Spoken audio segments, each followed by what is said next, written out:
Informasi terkait dengan update emiten ini untuk investor dan traders hari ini.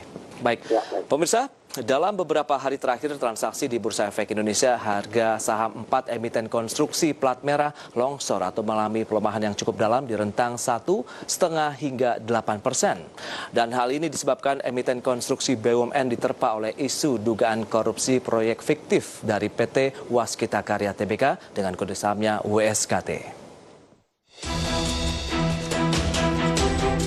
Jika melihat pergerakan sejumlah emiten konstruksi BUMN dalam 3 hari terakhir, maka pelemahan terdalam dipimpin oleh WSKT, disusul PT PP, Jasa Marga, Wika, dan Adikarya. Keruntuhan harga saham emiten konstruksi plat merah itu otomatis menekan nilai kapitalisasi pasar mereka di Bursa Efek Indonesia. Dalam 2 hari, yaitu sejak Jumat hingga Senin awal pekan kemarin, market cap gabungan 4 emiten konstruksi BUMN tersebut merosot hingga 1,7 triliun rupiah. Komisi Pemberantasan Korupsi atau KPK telah menetapkan 5 tersangka atas dugaan tindak pidana korupsi proyek fiktif di PT Waskita Karya Tbk.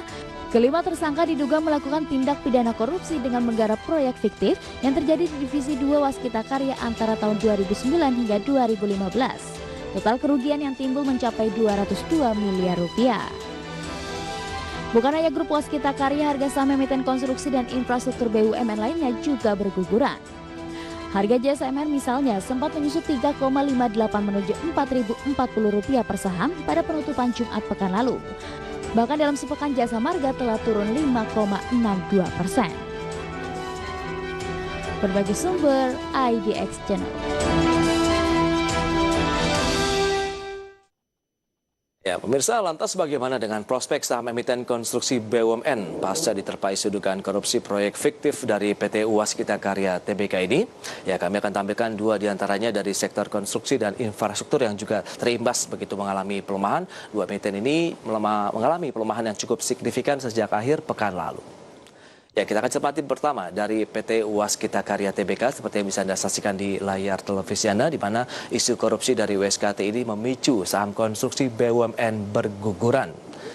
Kita lihat pergerakan dalam kinerja 1 minggu terakhir untuk WSKT mengalami pelemahan 7,64%, berada di posisi 665, sementara kinerja year to date atau tahun berjalan masih dalam kondisi melemah 55%. PE ratio dari WSKT sekitar 51 kali dengan market cap mencapai 9 triliun rupiah. Adapun net profit di sepanjang kuartal 1 2020 sekitar 42,7 miliar rupiah.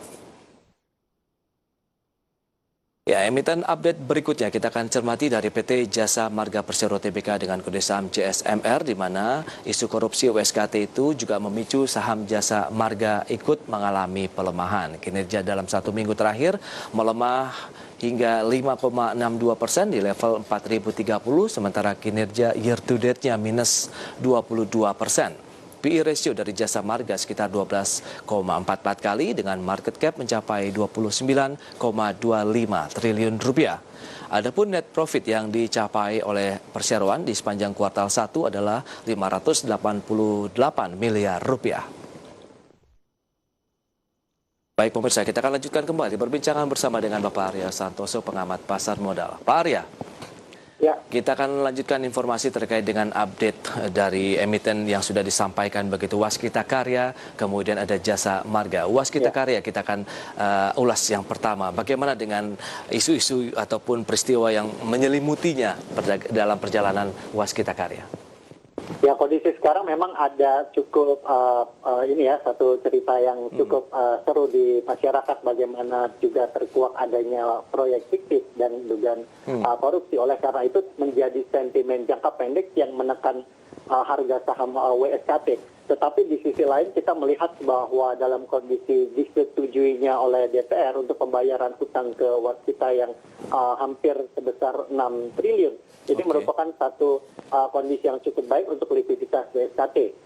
Dan juga rencana untuk adanya divestasi di beberapa ruas tol itu juga akan merupakan satu keuntungan yang direalisasikan juga untuk WSKT. Sehingga prospek ke depan kelihatannya akan menjadi satu sentimen yang membaik menjelang sampai akhir tahun 2020 dan dengan adanya terbukanya dari kondisi seperti ini justru kita melihat bahwa ini terjadinya adalah di beberapa tahun yang lalu dan sudah cukup lama di tahun 2012. Oleh karena itu malah ini merupakan satu sentimen yang cukup positif secara jangka menengah panjang, di mana dalam kondisi ini berarti di manajemen sudah semakin bersih dan akan semakin baik ke depannya. Oh, justru menjadi sentimen positif menurut Anda untuk begitu meningkatkan kinerja, kemudian penerapan GCG-nya begitu ya Pak Arya?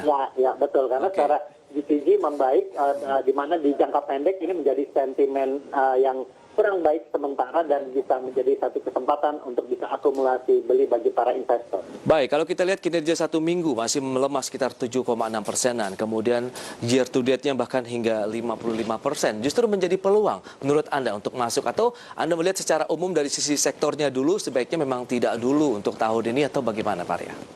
Ya, kita melihat bahwa di semester pertama, di kuartal 1 dan 2 memang itu tidak ada realisasi anggaran yang cukup menggembirakan, tetapi seperti bagaimana biasa di sektor konstruksi ini adalah di kuartal 3 dan 4 itu yang akan cukup besar dari realisasi anggaran. Sehingga secara earning juga nanti di semester kedua ini yang akan lebih baik dibandingkan dengan semester pertama. Selain itu kita melihat rencana divestasi 3 ruas jalan tol dan juga pembayaran hutang dari pemerintah yang akan membuat rasio hutangnya membaik sampai dengan akhir tahun 2020.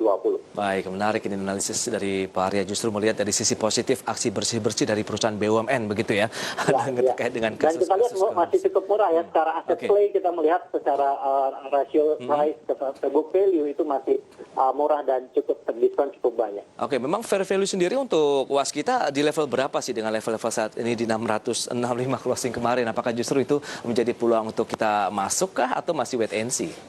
Ya, sementara ini kita melihat karena prospek ke depan cukup baik dan sekarang untuk asset play itu kira-kira terdiskon sekitar 40%. Minimal kita mengharapkan cukup realistis sampai akhir tahun terjadi peningkatan atau apresiasi lanjutan dari harga sekarang sekitar 25-30%. Itu cukup moderate secara upside.